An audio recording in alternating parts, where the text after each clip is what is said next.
Bismillahirrahmanirrahim. Assalamualaikum warahmatullahi wabarakatuh.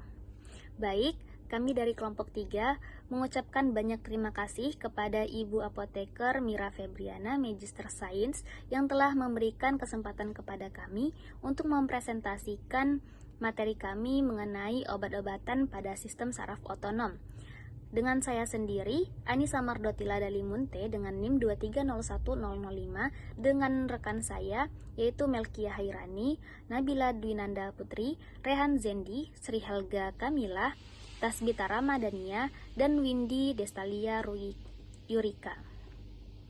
Pembahasan yang akan kami bahas pada materi ini yaitu mengenai obat-obatan parasimpatomimetik, parasimpatolitik, simpatomimetik, simpatolitik, obat gangliga otonom, dan juga obat-obatan lain yang berhubungan dengan saraf otonom. Baik, untuk pembahasan pertama yang akan dibahas oleh saya sendiri, yaitu mengenai parasimpatomimetik. Nah, obat parasimpatomimetik itu adalah obat yang dapat merangsang sistem saraf parasimpatis dengan cara meniru atau mengubah efek dari asetilkolin. Golongan obat parasimpatomimetik itu terbagi menjadi dua, yaitu agonis reseptor muskarinik yang bekerja secara langsung. Kemudian yang kedua ada inhibitor asetilkolin esterase yang bekerja secara tidak langsung. Obat ini mengikat asetilkolin esterase pada sambungan neuromuskular sehingga menjadi penumpukan asetilkolin dan stimulasi sistem saraf parasimpatis. Kemudian untuk mekanisme kerja obat parasimpatomimetik yaitu diawali oleh agen parasimpatomimetik bekerja langsung pada reseptor asetilkolin muskarinik untuk meniru efek fisiologis yang dihasilkan dari aktivasi sistem saraf parasimpatis. Kemudian semua subtipe reseptor muskarinik dari M1, M2, M3, M4, dan M5 itu adalah reseptor yang digabungkan dengan protein G yang terhubung ke jalur transduksi sinyal intraseluler. Kemudian, pengikatan agonis secara langsung ke subtipe reseptor M1, M3, dan M5 yang digabungkan dengan GQ itu menstimulasi fosfolipase C yang memulai kaskade pensinyalan fosfatidilnositol. Kemudian yang akhirnya akan menyebabkan mobilisasi kalsium intraseluler dan aktivasi protein kinase C. Pengikatan agonis secara langsung ke subtipe reseptor M2 dan M4 yang digabungkan dengan GO menyebabkan penghambatan aktivitas adenilil siklase yang menyebabkan penurunan kadar AMP siklik dan peningkatan konduktansi kalium yang kemudian setelah terjadinya hiperpolarisasi, 5 subtipe reseptor asetilkolin muskarinik memiliki distribusi yang bervariasi di seluruh sistem saraf pusat dan perifer. Misalnya, reseptor M1 sebagian besar ditemukan di daerah kortikal otak, gangliga otonom, kelenjar di lambung dan saliva, dan saraf enterik. Reseptor M2 sebagian besar diekspresikan di otot jantung dan otot polos, sedangkan reseptor M3 banyak terdapat di kelenjar eksokrin, otot polos, dan endotelium vaskuler. Efek parasimpatomimetik dari agen yang bekerja tidak langsung dimediasi oleh efek penghambatannya terhadap hidrolisis dari asetilkolin endogen pada sinaps kolinergik dan kolinergik oleh asetilkolin esterase. Pengikatan konsentrasi sinaps dari asetilkolin mengakibatkan stimulasi reseptor kolinergik yang berkepanjangan di seluruh sistem saraf pusat dan perifer. Selanjutnya kita akan membahas indikasi dari obat parasimpatomimetik. Nah, indikasi utama untuk berbagai obat parasimpatomimetik, yang pertama itu ada parasimpatomimetik kerja langsung, dan yang kedua ada parasimpatomimetik yang bertindak tidak langsung. Nah, untuk parasimpatomimetik kerja langsung indikasinya yaitu ada beta-nekol, retensi urin, ilus pasca operasi, dan neurogenik. Kemudian ada untuk obat karbakol itu indikasinya induksi meiosis, glaukoma sudut terbuka, kemudian cevimelin, serostemia, kemudian metakolin. Metakolin itu indikasinya uji tantangan untuk menilai hiperresponsivitas saluran nafas dalam diagnosis klinis asma. Kemudian untuk parasimpatomimetik yang bertindak secara tidak langsung, untuk obat denopezil, rifastimin, dan gelantamin indikasinya untuk penyakit Alzheimer. Kemudian untuk obat edroponium indikasinya secara historis digunakan untuk dalam diagnosis miastenia gravis. Kemudian untuk neostigmin, ileus neurogenik, dan retensi urin pasca operasi. Selanjutnya kita akan membahas apa kontraindikasi obat parasimpatomimetik ini. Agen parasimpatomimetik dapat memperburuk gejala PPOK, asma, dan penyakit tukak lambung pada individu yang rentan. Kehati-hatian yang diperlukan saat meresepkan obat ini kepada pasien dengan penyakit kardiovaskular karena dapat menyebabkan bradikardia dan hipotensi yang dapat membahayakan aliran darah koroner. Parasimpatomimetik itu dikontraindikasikan kepada pasien dengan hipertiroidisme karena dapat memicu hibralilasi atrium pada individu tersebut. Selain itu, obat ini tidak direkomendasikan untuk digunakan pada mereka yang mengalami obstruksi mekanis pada saluran gastrointestinal atau saluran kemih. Selanjutnya kita akan membahas apa efek samping obat parasimpatomimetik ini. Nah, efek samping obatnya sebagian besar itu merupakan konsekuensi yang dapat diprediksi dari stimulasi reseptor asetilkolin muskarinik. Efek samping yang umum termasuk itu mual, muntah, diare, kram perut, urgensi buang air kecil, diaforesis, air liur, kemudian bronkokonstriksi, dan hipotensi. Obat parasimpatomimetik topikal seperti yang digunakan untuk kondisi mata memiliki profil efek samping yang terbatas. Contoh-contoh parasimpatomimetik yang beredar di kalangan masyarakat itu beberapa obatnya yaitu seperti karbakol, neostigmin, pilokarpin, cevimelin, betanicol, ambenonium, ekotifat, aseklidin, metakolin, dan karbamoilkolin. Nah, yang telah saya sebutkan tadi adalah beberapa dari obat-obatan parasimpatomimetik yang beredar. Baiklah, di sini saya akan menjelaskan mengenai parasimpatolitik. Parasimpatolitik juga dikenal sebagai antikolinergik, yang mana dia adalah kelas obat yang memblokir efek neurotransmitter asetilkolin pada reseptor parasimpatik.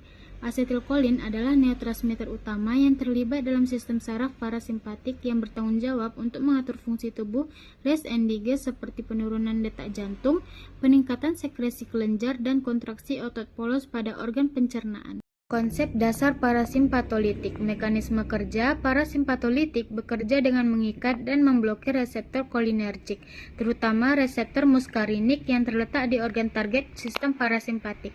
Hal ini mencegah asetilkolin dari mengikat reseptor sehingga menghalangi efek parasimpatik.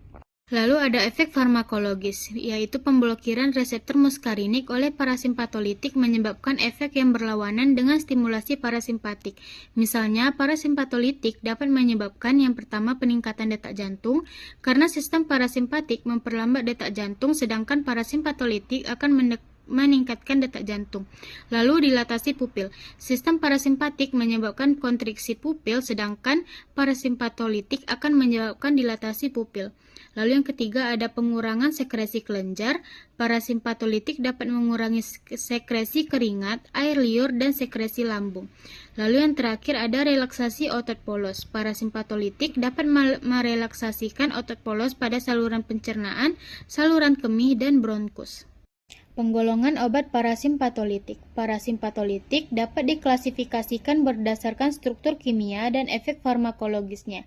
Beberapa penggolongan utama meliputi amina tersier, yaitu obat-obatan dalam kelompok ini memiliki efek antikolinergik yang kuat dan digunakan secara luas dalam pengobatan berbagai kondisi. Contoh obatnya ada atropin, yaitu dia digunakan untuk mengobati bradikardia, spasme otot polos, dan keracunan organofosfat. Lalu ada skopolamin, yang mana dia digunakan untuk mencegah mual dan muntah dan untuk mengobati penyakit Parkinson. Lalu ada amina kuartener, yaitu obat-obatan dalam kelompok ini memiliki efek antikolinergik yang lebih lemah dan lebih selektif terhadap reseptor muskarinik tertentu. Contohnya ipratropium, digunakan untuk mengobati penyakit paru obstruktif kronis.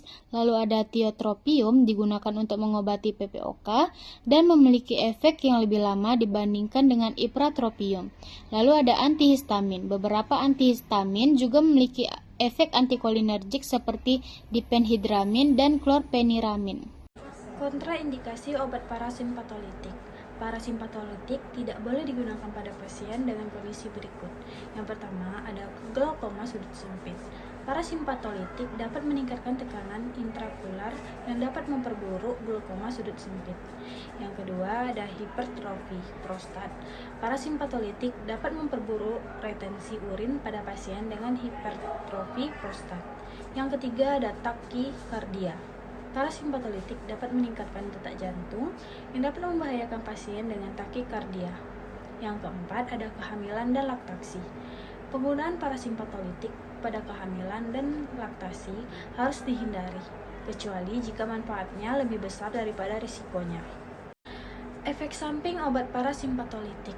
Efek samping parasimpatolitik dapat bervariasi tergantung pada jenis obat, dosis, dan kondisi pasien. Beberapa efek samping yang umum meliputi: yang pertama ada mulut kering. Ini adalah efek samping yang paling umum daripada parasimpatolitik. Yang kedua ada sembelit. Parasimpatolitik dapat memperlambat pergerakan usus yang dapat menyebabkan sembelit. Yang ketiga ada retensi urin. Parasimpatolitik dapat menyebabkan kesulitan buang air kecil. Selanjutnya ada dilatasi pupil. Parasimpatolitik dapat menyebabkan pupil mata melebar. Penglihatan kabur. Dilatasi pupil dapat menyebabkan penglihatan kabur. Lalu ada peningkatan detak jantung. Parasimpatolitik dapat menyebabkan peningkatan detak jantung. Selanjutnya pusing dan vertigo. Parasimpatolitik dapat menyebabkan pusing dan vertigo. Yang terakhir ada kejang. Pada dosis tinggi, parasimpatolitik dapat menyebabkan kejang. Berikut ini beberapa contoh obat parasimpatolitik yang beredar di pasaran. Ada atropin, skopolamin, ipratropium, tiotropium, diphenhydramine, dan klorpeniramin. Selanjutnya kita masuk ke simpatomimetik. Berdasarkan aksi sistem simpatis, simpatomimetik memberikan efek yang menyerupai sistem simpatis. Sistem simpatis merupakan bagian dari sistem adrenergik yang dapat dipengaruhi oleh obat adrenergik. Obat adrenergik merupakan golongan obat yang luas yang mengikat reseptor adrenergik di seluruh tubuh. Reseptor ini meliputi alfa 1, alfa 2, beta 1, beta 2, dan beta 3. Obat adrenergik akan mengikat langsung ke satu atau lebih reseptor ini untuk menimbulkan berbagai efek fisiologis. Untuk penggolongan obatnya ada dua, yaitu asimpatomimetik yang bekerja secara langsung, yang mana kebanyakan obat adrenergik bekerja secara langsung pada reseptor adrenergik di membran sel efektor, sehingga obat simpatomimetik bertindak langsung pada reseptor alfa atau beta. Kemudian yang B, simpatomimetik kerja tak langsung, bertindak dengan menyediakan lebih banyak norepinefrin untuk bekerja pada reseptor alfa atau beta, atau obat yang bekerja campuran atau bertindak melalui kedua mekanisme.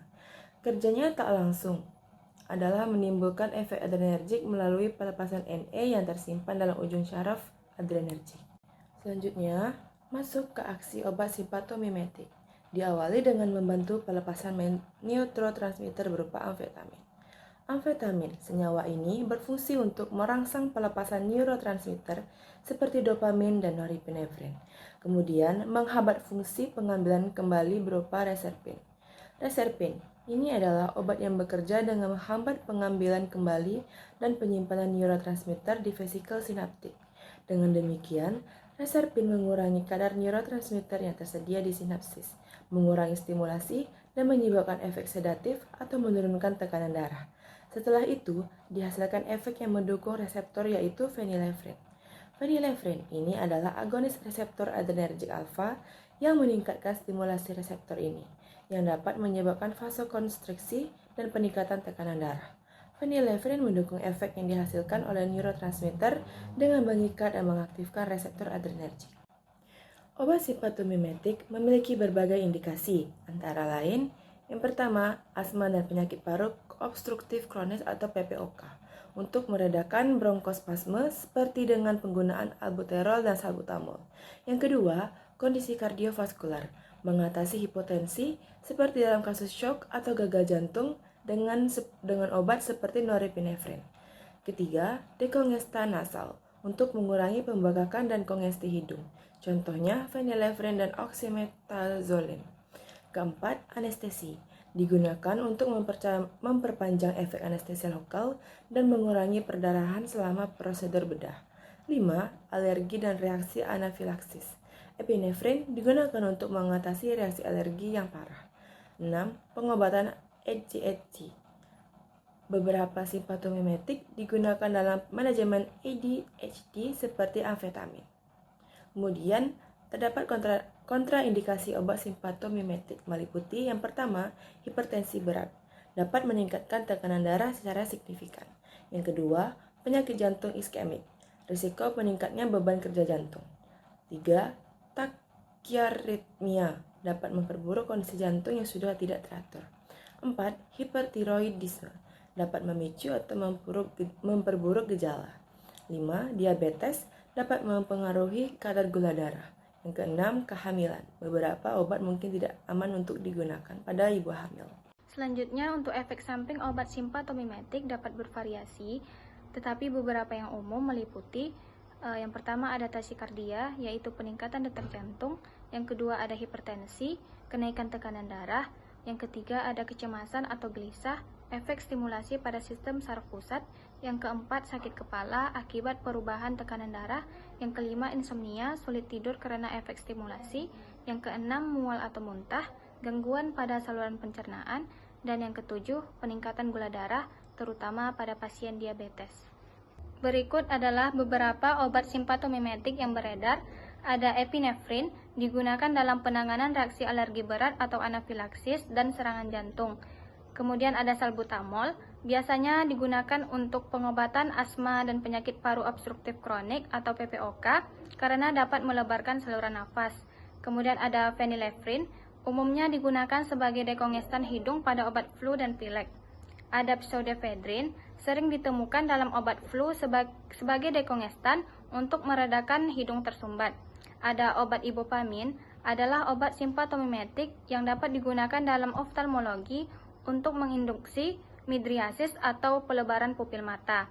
Obat ini juga telah diselidiki untuk digunakan dalam pengobatan gagal jantung kongestif. Ada obat dobutamin, digunakan dalam pengobatan gagal jantung karena efeknya yang meningkatkan kontraksi jantung. Dan yang terakhir, dopamin digunakan dalam pengobatan shock dan gagal jantung karena kemampuannya untuk meningkatkan aliran darah dan tekanan darah. Pembahasan selanjutnya yaitu simpatolitik. Simpatolitik adalah kelompok obat yang bekerja dengan menghambat aktivitas sistem saraf simpatis. Sistem saraf simpatis bertanggung jawab untuk merespons situasi stres atau fight or flight dan memodulasi berbagai fungsi tubuh seperti peningkatan denyut jantung, pelebaran bronkus, serta vasokonstriksi.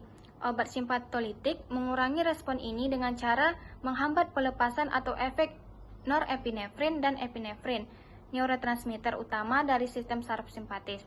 Dengan demikian, obat simpatolitik cenderung menurunkan tekanan darah, denyut jantung, dan memperlebar pembuluh darah. Simpatolitik dapat digolongkan menjadi beberapa kelompok berdasarkan mekanisme kerja dan tempat kerjanya. Yang pertama, alpha blocker menghambat reseptor adrenergic alfa yaitu alpha 1 dan alpha 2 yang menyebabkan vasodilatasi. Contohnya prazosin dan doxazosin. Yang kedua, beta blocker menghambat reseptor adrenergik beta, yaitu beta 1 dan beta 2, sehingga menurunkan denyut jantung dan kontraksi jantung. Contohnya propanolol, metoprolol, dan atenolol.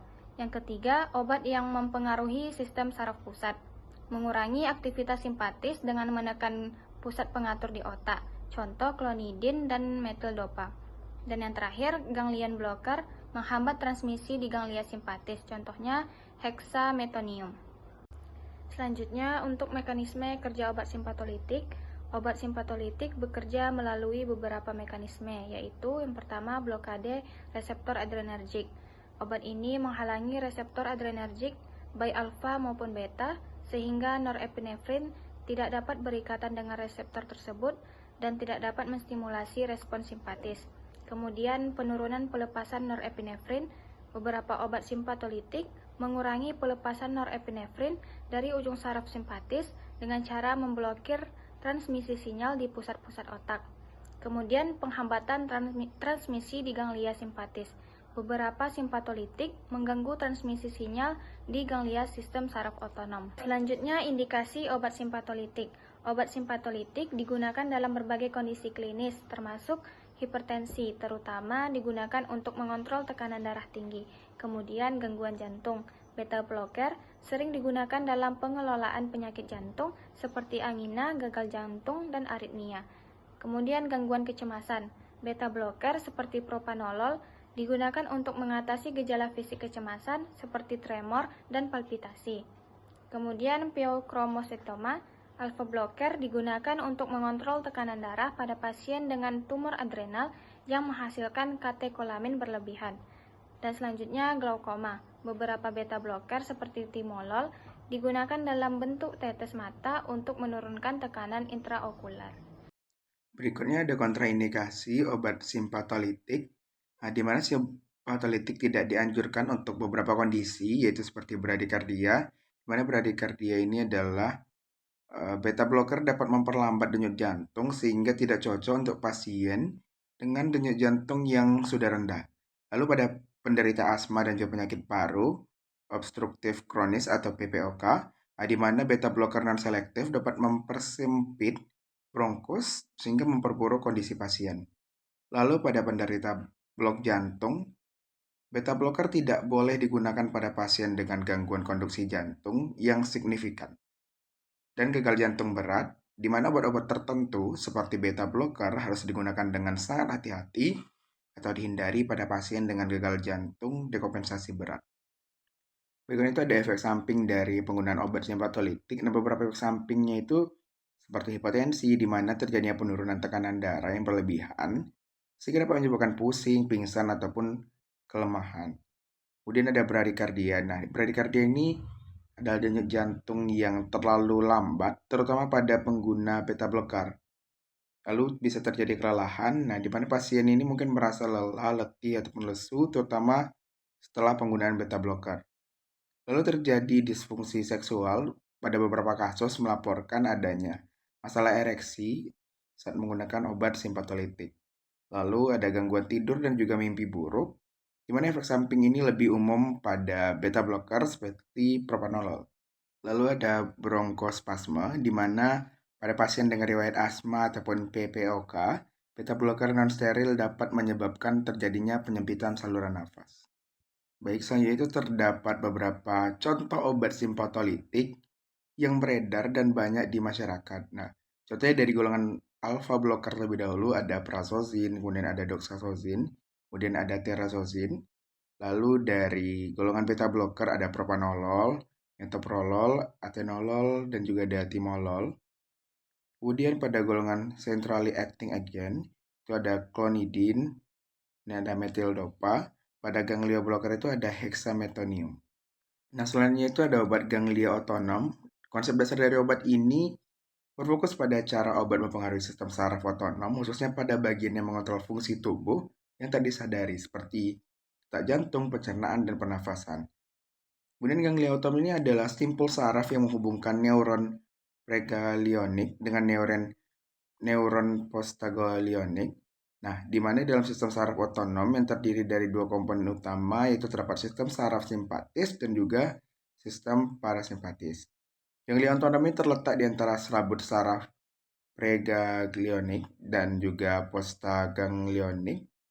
Jadi, obat yang bekerja pada ganglia ini dapat memodulasi transmisi sinaptik antara kedua neuron tersebut dan secara tidak langsung memengaruhi fungsi dari organ yang menjadi targetnya.